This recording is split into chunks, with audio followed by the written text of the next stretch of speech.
बच्चों, आज मैं आपको ये बताऊंगा कि कैसे जब चलती हुई ट्रेन से हम कूदते हैं तो कैसे हम जो है ट्रेन के नीचे जो है पहुंच जाते हैं, पटरियों में पहुंच जाते हैं।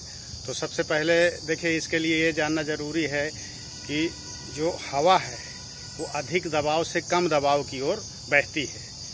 तो होता क्या है कि देखिए, जैसे हम खड़े हैं तो हम क्या घेरे हैं, स्थान घेरे हैं। स्थान तो जहाँ हम खड़े हैं तो वहाँ की जो वायु है वो मतलब हट गई है, हमने वायु का स्थान घेर लिया है। तो इसी प्रकार जैसे स्टेशन में जब ट्रेन खड़ी होती है तो जब वो खड़ी होती है तो उसके जो डिब्बे हैं वो जो है वायु को ढकेल देते हैं। वायु के स्थान पर अब डिब्बे खड़े हो गए। तो जब वायु के स्थान पर डिब्बे खड़े हो गए तो जब अब ट्रेन चलती है, जब ट्रेन चलती है तो जैसे ही ट्रेन के डिब्बे हटते हैं, तो जब ट्रेन के डिब्बे हटते हैं तो फिर से वायु जो है उसी स्थान को भरती है। तो धीरे धीरे डिब्बा आगे को खिसकते हैं और जो है वायु जो है उसी स्थान को भरती रहती है। इस तरह से धीरे धीरे ट्रेन स्पीड में आ गई। जब ट्रेन में स्पीड में आ गई कि तो ट्रेन के डिब्बे तेजी से आगे को बढ़ रहे हैं। जब ट्रेन के डिब्बे तेजी से आगे बढ़ रहे हैं तो अब उस स्थान को भरने के लिए वायु भी जो है तेजी से जो है उस स्थान को भरती है।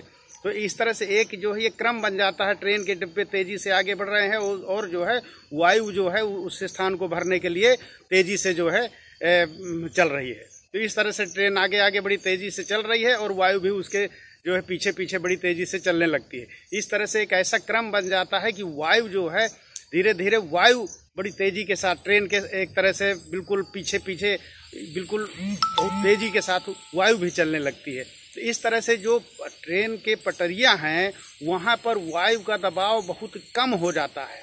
तो वहां पर वायु का दबाव बहुत कम हो गया और बाहर जब जो बच्चा कोई भी व्यक्ति जब कूदा तो प्लेटफार्म में या बाहर जो है दबाव अधिक है, तो उधर न जा करके, अधिक दबाव की ओर न जा करके वो जो है कम दबाव कहाँ है, पटरियों में, ट्रेन के नीचे, वहाँ आदमी जो है चला जाता है। इस तरह से इसीलिए हमें चलती ट्रेन में नहीं कूदना चाहिए।